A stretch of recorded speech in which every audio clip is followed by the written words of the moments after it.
Mga kapuso, makakasama natin mamayang alas 10 hanggang pasado alas 12 ng ating gabi sa pagsalubong sa 2016. Walang iba kundi ang pambansang Bay na si Alden Richards. At kasama po natin siya ngayong gabi sa 24 oras. Alden, bago ang lahat, happy birthday sa darating na Sabado. Thank you, Sir Mike. Excited na rin po ako. I mean, 5 years na po ako sa showbiz and feeling ko ito po yung magiging one of the best birthdays po na mararanasan ko ngayong taon. Kamusta 2015? Big year syempre, ha? Sobrang big year po with everything that has happened. Yung tamang panahon, ako po naging part ng Eat Bulaga and especially yung Aldab po. Okay. Talagang sobrang blessed po, Sir Mike. Anong nakikita mo sa 2016, Alden, para sa iyo at para sa Aldab, para sa Kalye Sere, Eat Bulaga? Ha? Ako po, marami pa po silang aabangan sa Kalye Sere kasi ang dami pa po naming nakatagong sorpresa para po sa mga manonood. And syempre, nararamdaman ko po na yung supportang binibigay at ibibigay ng Aldab Nation sa amin sa mga taon pang darating, hindi po magbabago yun eh. So, mas more this 2016. Okay. Nagbabakasyon ka ba, Iho? Anong ginawa mo itong Paskong ito? Tsaka, ha? Nagpunta po kami ng family ko sa Batangas po and then nakakapag-relax kami for at least a few days. Tapos back to work na po kasi syempre may mga unfinished business po ako with some endorsements. Okay.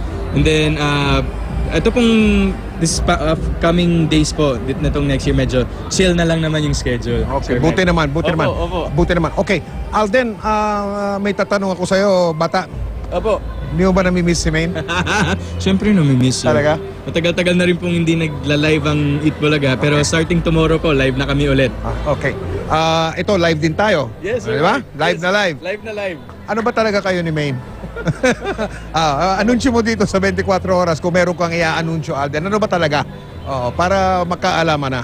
Total, tapos na yung 2015. Yes po. Ilang oras na lang, 2016 na. Sige, Alden, sagot. Sir Mike, kung ano man po yung nangyayari ngayon sa amin ni Maine, kung ano man po yung meron kaming dalawa, masaya po kami kung anong meron kami ngayon. So, we're very good friends and ang dami-dami po naming mga paghahandaan this coming years kasi marami na pong plano. May mga surprise projects po kami na ibubunyag later this year and may excite po sigurado ang buong Aldab Nation, sir. Very good friends kayo? Very.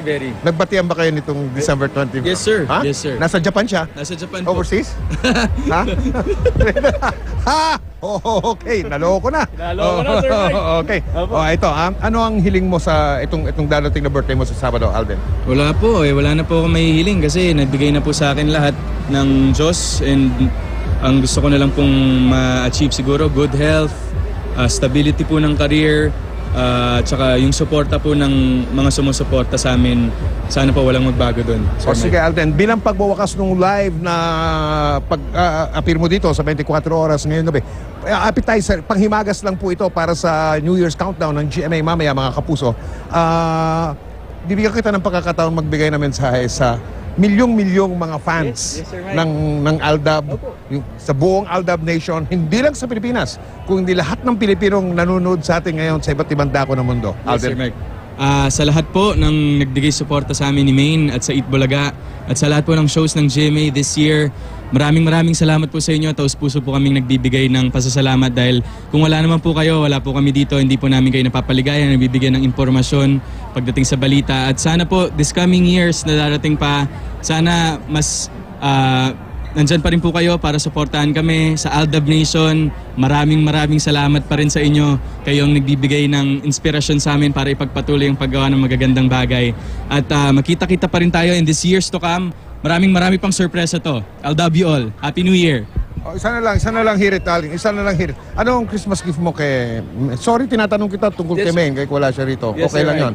Okay lang yon. Opo. Okay lang yon. Okay. Ano ang regalo mo kay Maine kung mamarapatin mo, Alden? At anong regalo niya sa'yo? Actually, Sir Mike, ang regalo po ni Maine sa akin is... Yun po. Tapos yung regalo ko po sa kanya... Okay. Ayos. Si Sir Mike lang ang nakakaalam. Gagalangin natin yung sinabi po ni Alden Richards. Samantala, mga kapuso, ibabalik na po namin sa studio. Maraming salamat, Alden. Yes, Sir At Mike. nag-time out ka. At balik na po sa studio. Magsiselfie muna kami ni Alden. Okay? Studio.